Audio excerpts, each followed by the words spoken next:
Welcome to The Explainer. Today, we're moving way beyond just earning a paycheck.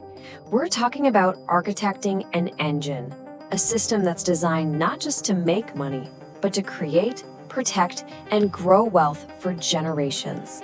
So let's get into it and start building our blueprint piece by piece. All right, here's the game plan. We've got 5 key stages. First, we'll talk about the fuel, your income. Then, we're going to build the engine itself by acquiring assets, fine-tune its performance with some smart tax strategies, protect the whole thing with a legal chassis, and finally, map out a plan to make sure its legacy is secure.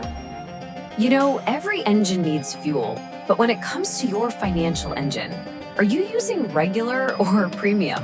The very first step in building real wealth is understanding that not all income is treated the same. Not even close. Let's see why. The short answer, absolutely not. A dollar is not just a dollar. How you make that dollar, how it's classified, is maybe the most critical strategic decision in this entire blueprint. Honestly, it sets the stage for everything that comes next. Okay, so according to the experts, all income falls into one of these 3 big buckets. We've got ordinary income.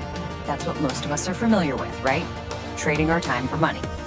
But then you have passive and portfolio income. And this is where the game changes. This is where your money starts working for you instead of the other way around.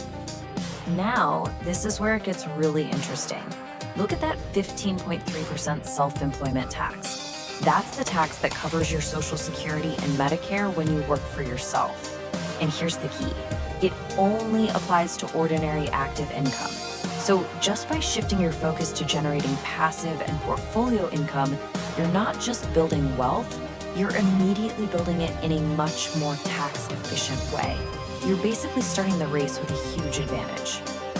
Okay, so now that we know what kind of fuel is best, it's time to actually use it to build the engine itself. And the core components of any real wealth engine are, of course, the assets it holds. You see, wealthy individuals don't just earn money and let it sit in a savings account. They deploy it. They convert that income into assets like these. It could be rental properties that tenants are paying off for you, or businesses that generate profits, or even intellectual property like a book or an online course that sells while you sleep. The goal is always the same: own things that work for you. So here's the crucial point. The most powerful assets, they do 2 things at once. It's like a 1-2 punch. Take a rental property, for example. It gives you monthly cash flow from the rent payments, and the property itself is hopefully growing in value over time. That's the appreciation. You've got an engine that's paying you to run it while it's also becoming more valuable. It's just incredible. A powerful engine is great, but it can still run hot and waste a ton of energy. Strategic tax planning is like the lubricant that reduces all that financial friction. Because let's be honest, it's not about how much you make, it's about how much you keep.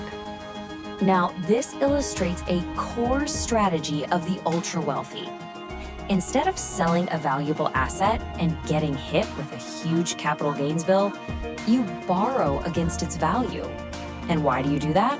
Well, because a loan isn't considered income by the IRS, so the cash you get is completely tax-free.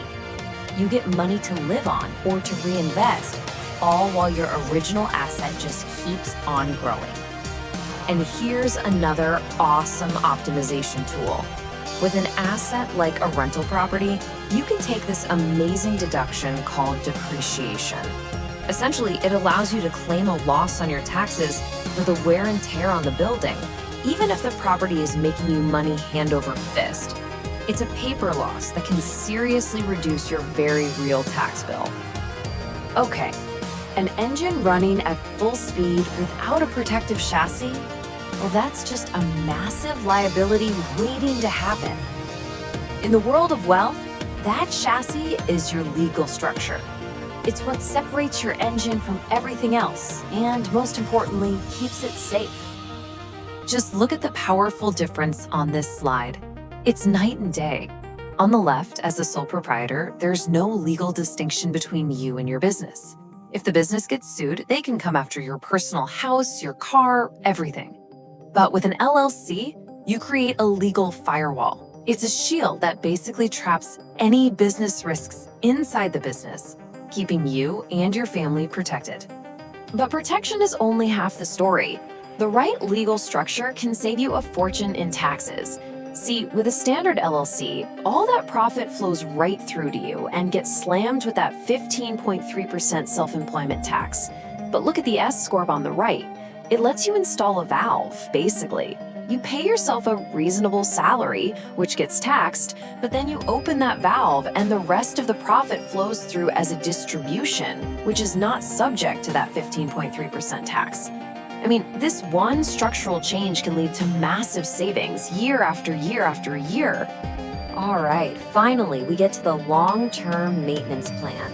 A truly great engine is built to last way beyond its creator.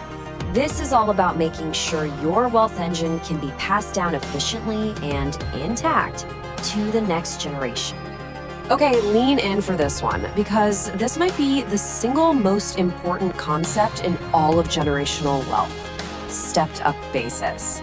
It's a legal provision that basically hits the reset button on an asset's value for tax purposes when it's inherited. Let me show you exactly what that looks like in the real world. Let's walk through scenario 1. Let's say you gift a property to your kid while you're still around. Well, your original purchase price, that's your cost basis. It carries over to them. So even though the house is now worth $500,000, for tax purposes, their cost basis is still just $100,000. If they go to sell it, they are on the hook for taxes on that entire $400,000 gain. And that could mean, as you see at the bottom, a potential tax bill of around $80,000. Ouch. But now watch this. In scenario 2, you hold on to that same property and you pass it down through inheritance. Because of the stepped-up basis rule, your heir's cost basis gets stepped up to the market value at the time you pass away, $500,000. So if they turn around and sell it for that price, what's their taxable gain? 0. That $80,000 tax bill? Poof, it just vanishes, completely legally. So what's the big takeaway here? This amazing benefit isn't automatic. It's a strategy. You have to plan for it. By using fundamental estate planning tools like a will or a trust, you ensure your assets are legally structured to be inherited, not gifted. And that's how you maximize what you pass on and minimize what goes to the government. And that brings us right back to the central question.